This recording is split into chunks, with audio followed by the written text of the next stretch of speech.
Et on est reparti dans cette vidéo.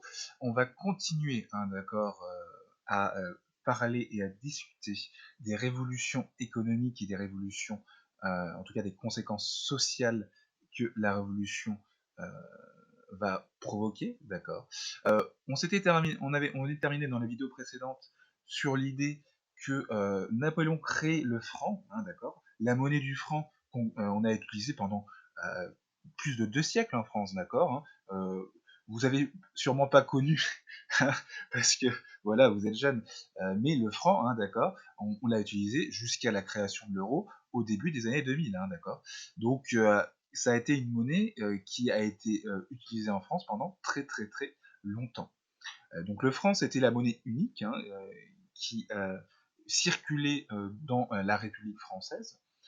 Et l'autre élément maintenant qu'on va attaquer et qu'on va voir est un élément qui continue à marquer notre histoire et qui, à notre époque, aujourd'hui, à notre époque contemporaine, euh, est aussi très très important et qu'on voit encore à peu près tous les jours et qui structure même notre espace et notre géographie. Ce sont, je pense que vous avez deviné de quoi je vais parler, des départements, d'accord. Effectivement, les départements, ça date de la Révolution française. Les départements, on parlait pas de départements avant, hein, on parlait de provinces, de régions françaises. Et souvent, les provinces et les régions françaises, elles étaient très grandes et elles étaient déséquilibrées. Il y en avait qui étaient extrêmement étendues, d'autres qui étaient toutes petites. Alors du coup, l'Assemblée nationale, euh, en 1790, elle va décider de complètement redécouper le territoire national, le territoire de la France, pour que, et là je vais utiliser du coup une carte, d'accord, pour que ce soit bien clair, pour que vous voyez dans votre esprit, elle va découper, d'accord, le territoire français en de beaucoup plus petites parties. Pourquoi? Parce que le but, c'était que, en fait, par rapport à la capitale, ce qu'on appelle la préfecture, donc la ville la plus importante des nouveaux départements, que en fait on puisse diffuser les informations. Hein, je rappelle qu'à l'époque, hein, pour diffuser les informations ou diffuser les lois ou dire dans tel ou tel village, maintenant ça se passe comme ça, on change les choses, etc. Il n'y avait pas Internet, hein. Il n'y avait pas évidemment la télévision, et donc il fallait, pour faire diffuser les informations, c'était principalement par la poste, hein, par la voie postale. Et la poste et le courrier circulaient comment? Ils circulaient à cheval, généralement les coursiers, hein, ceux qui diffusaient les nouvelles, etc. Euh, eh bien, c'était des cavaliers, hein, donc qui sillonnaient les routes pour aller de village en village pour dire les différentes informations. Et en fait, on partait du principe qu'il fallait, à partir de la préfecture, du point de la préfecture, pas plus d'une journée pour que l'ensemble des informations soient diffusées à l'ensemble du département. Hein, d'accord. Il fallait pas plus d'une journée de cheval. En gros, c'est ça. Et c'est pour ça que les départements, quasiment tous les départements, ont à peu près une taille qui est identique. D'accord. Vous regardez l'ensemble de la superficie de chacun des départements. Il y en a évidemment qui sont un peu plus grands que les autres, notamment la Gironde qui est le plus grand au niveau de la métropole, mais ils vont faire à peu près tous dans un ordre comparable au niveau de leur taille et de leur superficie. Et donc ils vont tous être équilibrés. Pourquoi? Pour permettre du coup justement cette même circulation des informations. D'accord. L'idée c'est que en une journée, pas plus, hein, par exemple, je vais prendre l'exemple voilà, de la Meurthe. Hein. À l'époque, c'était la Meurthe, hein, c'était pas la Meurthe-et-Moselle. De Nancy, en fait, en une journée, il fallait que les différentes informations, et s'il y avait des informations à transmettre à l'ensemble des autres villes et aux autres villages de Meurthe, de Nancy, il fallait que ça passe en une journée à cheval, que tous les villages, toutes les communes soient informés. Et donc, c'était vraiment l'étalon et comment dire la mesure qui permettait de dessiner le contour des départements. De la même manière, la plupart des noms hein, des départements, on les a gardés aujourd'hui. Hein. On les a gardés aujourd'hui, la Meurthe, la Meuse, la Marne. Vous voyez qu'à l'époque, hein, c'était déjà à peu près les mêmes noms de départements. C'est à cette époque qu'on va changer le nom du coup des anciennes provinces pour ces noms actuels. Comment on choisit ces noms actuels? Tout simplement pour en fait qu'il n'y ait plus de référence, que ce soit à l'ancien régime, donc à la monarchie, ou de référence religieuse, on va décider de donner des noms par rapport à des données géographiques. C'est-à-dire que les départements vont s'appeler principalement par rapport à un fleuve ou un cours d'eau, une rivière qui les traverse hein, et qui est important. La Meurthe tire son nom de la Meurthe hein, qui coule à Nancy par exemple. La Meuse, la Moselle, ce sont des noms de fleuves, hein, pareil. La Dordogne, hein, la Corrèze, l'Indre, le Cher, voilà, la Yonne, tout ça, ce sont des noms de fleuves en fait qui vont donner leur nom au département. C'est pas forcément que des noms de fleuves. Vous voyez, là, Hautes-Alpes, Basses-Alpes, Hautes-Pyrénées, ça peut être aussi les noms de massifs ou les noms de montagnes, tout simplement. Ou encore, ça peut être juste des indications géographiques comme le Nord, parce que le Nord est au nord de la France. Voilà, tout simplement. Euh, Ça, voilà, ça c'est un autre élément important comment dire, de ce redécoupage administratif, de ce redécoupage territorial qui s'achève et qui s'opère euh, au niveau de la Révolution française. Donc, hein, voilà, il y a 83 départements qui sont créés et qui sont groupés en 9 régions. Alors, on va continuer ces réformes sociales et administratives, notamment avec Napoléon. Napoléon, qu'est-ce qu'il va faire? Un des éléments essentiels qu'il va faire, et qui, encore aujourd'hui, hein, est très très important, et la République française aujourd'hui, la Cinquième République, elle s'appuie encore sur les réformes que Napoléon a créées à l'époque. Donc, c'est vraiment très très important. Et une des principales réformes, ça va être la création des préfets. Les préfets, vous les avez encore aujourd'hui. Les préfets, ça va être aujourd'hui, c'est ceux notamment qui vont s'occuper, ça va être en gros les chefs de la police, les chefs de la gendarmerie, et notamment c'est ceux qui vont être assurés de, comment dire, faire maintenir l'ordre dans les régions et dans les départements. Et chaque préfet, en fait, est directement nommé par l'État, par le pouvoir à Paris. Et donc, c'est en fait un délégué, un représentant du pouvoir central, et notamment à l'époque, c'est un délégué et un représentant et de Napoléon et de l'Assemblée nationale. Donc, chaque département, hein, je reviens sur la carte des départements, chaque département a un préfet, d'accord. Et d'ailleurs, la ville principale de chaque département, on n'appelle pas ça une capitale, hein, c'est pas le terme, c'est une préfecture, parce que c'est là où vit et où réside le préfet. Alors, vous pouvez, du coup, on va arriver jusqu'à quelques instants sur le préfet. Donc, le consulat et Napoléon, hein, ils vont créer les préfets, qui voilà, sont les représentants du gouvernement dans chaque département. Alors, je vous laisse lire peut-être quelques instants, vous pouvez encore appuyer sur pause, hein. Moi, je vais lire aussi quelques éléments du texte qui sont très très importants. Donc, c'est Lucien Bonaparte. Hein. Lucien Bonaparte, c'est un des frères de Napoléon, hein, qui est à l'époque le ministre de l'Intérieur, donc en 1800, et qui s'adresse directement aux préfets. Hein. Les préfets, cette fonction vient juste d'être créée par Napoléon et par l'Assemblée nationale. Et donc, Lucien Bonaparte leur dit tout simplement quels vont être leurs buts et quels vont être leurs objectifs. Vous êtes appelés à seconder le gouvernement dans le noble dessein de restituer la France à son antique splendeur et d'asseoir enfin ce magnifique édifice sur les bases de la liberté et de l'égalité. Votre premier soin est de détruire sans retour, dans votre département, l'influence morale des événements qui nous ont trop longtemps dominés. Faites que les passions haineuses cessent, que le ressentiment s'éteigne. Je me borne à vous recommander de vous occuper sans délai de la prompte rentrée des contributions. Aimez, honorez les agriculteurs, protégez le commerce. Visitez les manufactures et distinguez par les témoignages d'une haute estime les citoyens qui leur donnent de l'activité. Occupez-vous de la génération qui commence. Donnez des soins à l'éducation publique. Formez des hommes, formez des citoyens, des Français. Ce texte, il est fondamental. Pourquoi il est fondamental? Parce que, en fait, je vais résumer, ne vous inquiétez pas, les mots qui peuvent être un peu compliqués ou le sens qui peut vous échapper. Il est fondamental parce que vraiment, c'est la feuille de route, d'accord? C'est les objectifs que les préfets, dans chaque département, doivent suivre et doivent réussir. Le premier, c'est quoi? C'est cette phrase un peu alambiquée, un peu compliquée. Votre premier soin est de détruire sans retour dans votre département l'influence morale des événements qui nous ont trop longtemps dominés.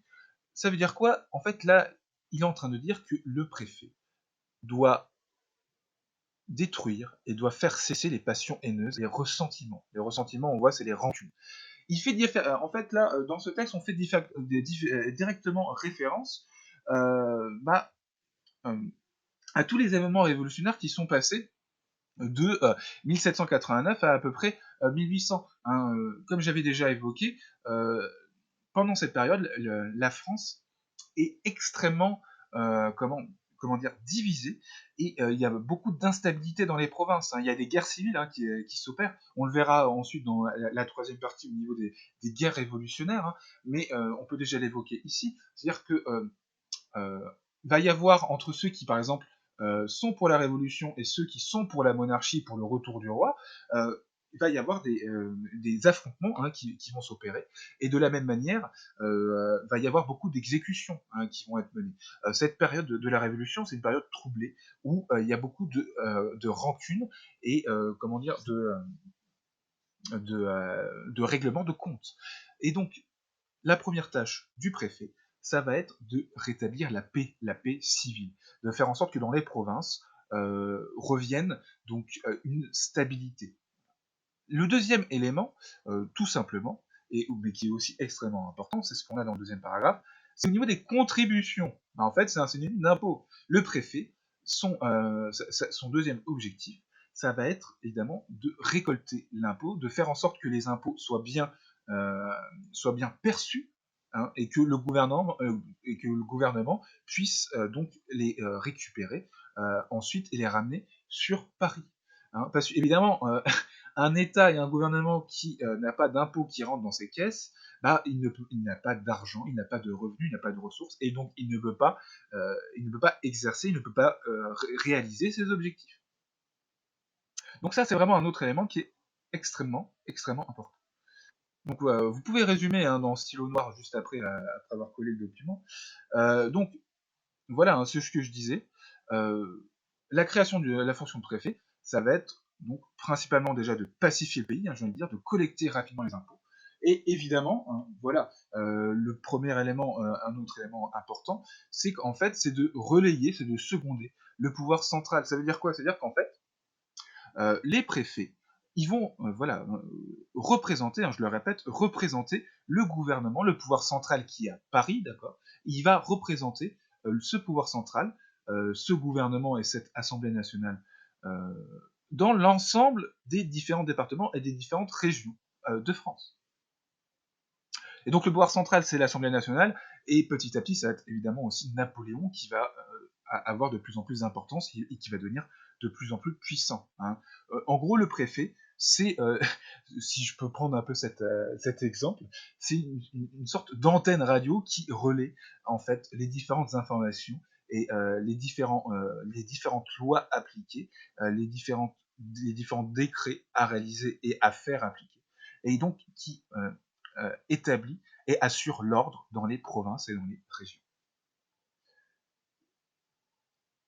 Les autres objectifs du préfet, ça va être quoi aussi? Ça va être de prendre des mesures économiques. Hein, voilà, le préfet, comment dire, il va chercher à rétablir donc la stabilité, la paix dans les provinces, et donc il va essayer de rétablir le commerce. Et pour ça, il va essayer de protéger évidemment les agriculteurs, de protéger le commerce et aussi les manufactures. Alors les manufactures, qu'est-ce que c'est? Hein, vous pouvez le marquer, c'est un synonyme tout simplement d'industrie. Hein, les manufactures, ce sont les ancêtres des usines et les ancêtres des industries. C'est là où on fabrique, où on produit les marchandises et les biens. Enfin, l'autre élément, et en fait qui va vous concerner directement vous, c'est le préfet, et de manière générale, donc le pouvoir central, l'Assemblée nationale et Napoléon, ils vont chercher à former de bons citoyens. Qu'est-ce que ça veut dire?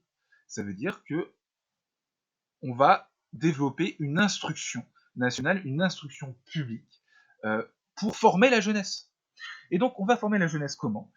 En créant des endroits, des bâtiments, des lieux spécifiques où on va former l'ensemble des individus et pour former aussi l'élite, d'accord? Pour que en fait la jeunesse apprenne à lire, apprenne à écrire et soit donc plus compétente et soit donc plus formée pour pouvoir ensuite diriger le pays. Et donc ce mot, hein, tout simplement, ce sont les lycées. D'accord, les lycées, ça date de la Révolution et ça date de Napoléon. Hein, ils sont créés en 1802. Les lycées, à l'époque, hein, je précise, c'est encore que pour les garçons, hein, voilà. Pour les filles, ça viendra ensuite, quelques années plus tard. Mais donc la création des lycées, on peut lire hein, ce texte rapidement. Donc les lycées sont un élément essentiel pour former de futurs dirigeants. Chaque lycée n'aura que 6 professeurs, 3 pour les lettres françaises et latines et 3 pour les mathématiques. Passé 12 ans, les élèves apprennent l'exercice militaire. Chaque lycée a une bibliothèque de 1500 volumes, donc 1500 volumes. Le catalogue des livres est partout identique. Aucun livre nouveau ne peut être introduit sans l'autorisation du ministre de l'Intérieur. On sait pertinemment que ces dispositions sont l'œuvre propre du consul, qui les a imposées. Alors, qu'est-ce que ça veut dire? Tout simplement, ça veut dire que à partir donc de 1802, les élèves, on les réunit au sein des lycées et ils vont avoir plusieurs matières. À l'époque, hein, il n'y a pas non plus énormément de matières. Ça va être les lettres françaises, alors ça va être le français, hein, voilà, tout simplement. Les lettres latines, le latin à l'époque était obligatoire, hein, d'accord. Toutes les classes devaient suivre des cours de latin. Il y avait aussi les mathématiques. Et un élément intéressant à noter, c'est par exemple que tous les élèves doivent pratiquer l'exercice militaire. Hein, le service militaire à l'époque, il est obligatoire, hein, il va être obligatoire à partir de la majorité. Et en gros, je me rappelle, j'avais un de mes élèves qui m'avait dit, c'est un peu comme les cours de PS, les cours, voilà, ça remplace entre guillemets le sport. Bon, sauf que là, c'est du sport, mais où on fait aussi des exercices militaires, on apprend à tirer, etc. C'est du sport à vocation guerrier, hein, d'accord. Alors, également, on voit que chaque lycée a une bibliothèque, d'accord, de 1500 volumes, hein, c'est bien précisé, et que, en fait, n'importe où sur le territoire, n'importe quel lycée sur le territoire, les livres et le programme est le même, d'accord, et partout identique. Euh, c'est comme aujourd'hui hein, en France, hein, dans le programme de l'éducation nationale, le programme il est partout pareil dans tous les collèges, dans tous les lycées. Et c'est à partir de 1802, hein, donc de cette création de l'éducation nationale, qu'on va avoir ce programme qui est imposé pour tout le monde. À l'époque, par contre, voilà, aucun livre nouveau ne peut être introduit sans l'autorisation du ministre de l'Intérieur. Ça veut dire quoi? Ça veut dire qu'à l'époque, en fait, le ministre de l'Intérieur, c'est Napoléon, hein, d'accord. Voilà, et qui est aussi le consul. Et donc, du coup, c'est lui qui autorise ou qui interdit les livres. Donc, il y avait certes une liberté, on pouvait apprendre, mais les savoirs étaient imposés. Et il y avait certains savoirs qui n'étaient pas autorisés et qui étaient interdits. Alors, je vais encore parler de 3 éléments introduits par Napoléon, d'accord. Ça va être, par exemple, là tout simplement, ensuite, la création de la Légion d'honneur, d'accord. Euh, Elle est aussi créée en 1802. Je ne sais pas si vous avez entendu parler de la Légion d'honneur, hein, c'est encore aujourd'hui hein, dans notre République, c'est la plus grande reconnaissance, la plus grande récompense pour les citoyens français qui sont méritants, d'accord. Donc, qu'est-ce que ça veut dire sont méritants? Ça veut dire, par exemple, qui ont aidé le pays au niveau militaire ou alors qui ont fait des actions civiles extrêmement importantes. Par exemple, l'abbé Pierre, hein, voilà, l'abbé Pierre qui a fondé Emmaüs et qui aide notamment les sans-abri. À l'époque, il a eu la Légion d'honneur, voilà, à titre d'exemple. Ça peut être aussi les grands écrivains, d'accord, les grands artistes, les grands diplomates. Enfin, tous ceux qui vont marquer l'histoire et qui vont aider au rayonnement de la France peuvent avoir la Légion d'honneur. Alors, le dernier élément, enfin un des derniers éléments qu'on va vraiment développer, ça va être quoi? Ça va être le code civil. J'en avais déjà peut-être un petit peu parlé avant hein, en EMC. Le code civil, c'est pareil, c'est Napoléon qui va le créer là en 1804, d'accord. Euh, c'est quoi le code civil? Tout simplement, c'est le recueil de toutes les lois françaises. Encore une fois, on comprend bien que Napoléon, il va chercher en fait à unifier et à uniformiser en fait toutes les lois, hein. On avait vu dans la vidéo précédente que au niveau de la monnaie, au niveau des mesures, etc., c'était uniformisé aussi. Là, c'est pareil pour les lois, hein. Donc avant la Révolution, pareil, chaque région, chaque province avait à peu près ses coutumes et ses traditions et ses propres lois qui changeaient en fonction d'une région à l'autre. Et c'est pareil avec le Code civil. Napoléon, il va réunir toutes les lois, il va recréer toutes les lois et les mettre dans un seul livre, hein, d'accord, dans un seul ouvrage qui va donc euh, condenser l'ensemble de toutes les lois. C'est-à-dire qu'il suffit qu'on ouvre le Code civil et on peut avoir accès à toutes les lois qui existent en France, d'accord, tout simplement. Et il est très important encore le code civil, hein. Si par exemple ensuite vous voulez faire une carrière, je sais pas, dans la justice, être avocat par exemple, ou magistrat ou juge, il faut connaître par cœur le code civil, hein, d'accord. Parce que c'est là encore aujourd'hui où vous avez toutes les lois qui sont inscrites. Alors, vous pouvez lire, hein, le texte, hein, voilà, d'illustration, hein. À l'époque, j'ai un petit peu insisté sur ça. Vous voyez notamment dans l'article 212 et 213 du Code civil, les époux se doivent mutuelle fidélité, secours et assistance. Le mari doit protection à sa femme, la femme obéissance à son mari. Alors là, ça peut faire tiquer certains d'entre vous hein, quand vous voyez ça. Effectivement, le Code civil, c'est aussi celui qui va indiquer comment se déroulent les mariages ou comment se déroulent les divorces. D'accord. C'est dans le Code civil qu'on trouve toutes les indications. À l'époque, en 1804, vous voyez que c'est encore une vision assez sexiste, hein, d'accord, du couple. Le mari doit protection à sa femme et la femme obéissance à son mari. Ce n'est plus le cas aujourd'hui dans le Code civil. C'est l'autre élément important à retenir, d'accord, c'est que le Code civil, depuis 1804, il a pu évoluer et qu'en fait les lois évoluent, bien entendu. Hein, à l'époque, en 1804, la femme n'avait pas le statut de citoyen, n'avait pas le droit de voter, par exemple. Et donc c'est pour ça qu'on peut lire ça à l'époque. Mais aujourd'hui, vous prenez le Code civil aujourd'hui, ces articles-là ont changé. Donc le Code civil, ce qui est important de retenir aussi, c'est qu'il a évolué, hein, d'accord, au cours des 2 siècles de son histoire, hein, depuis 1804, il a beaucoup, beaucoup évolué. D'accord. La dernière élément sur lequel je finirai cette vidéo, d'accord, ça va être par exemple sur la diffusion, voilà, on peut le marquer ensuite, la diffusion de nouvelles idées. Ce sera court, hein, c'est juste voilà, pour vous dire comment en fait ces nouvelles idées révolutionnaires, ces idées de liberté, ces idées d'égalité apparaissent. Elles apparaissent comment? Tout simplement, et en tout cas elles circulent comment de personne en personne, par des clubs. C'est notamment des clubs politiques qui créent par exemple des journaux, hein. C'est à partir de cette époque hein, que les journaux commencent à se diffuser dans l'ensemble de la diffusion, en tout cas commencent à se diffuser dans l'ensemble de la société française. Et donc, dans ces clubs, c'est là où on va parler des événements qui agitent la Révolution et qui agitent la République, qu'on va parler notamment des nouveautés. Et également, c'est le point sur lequel je veux insister, il existe également des clubs de femmes, hein, d'accord. Et dès l'époque, hein, dès la Révolution, ces femmes se réunissent pour réclamer l'égalité des droits par rapport aux hommes. Et je vais juste parler quelques instants.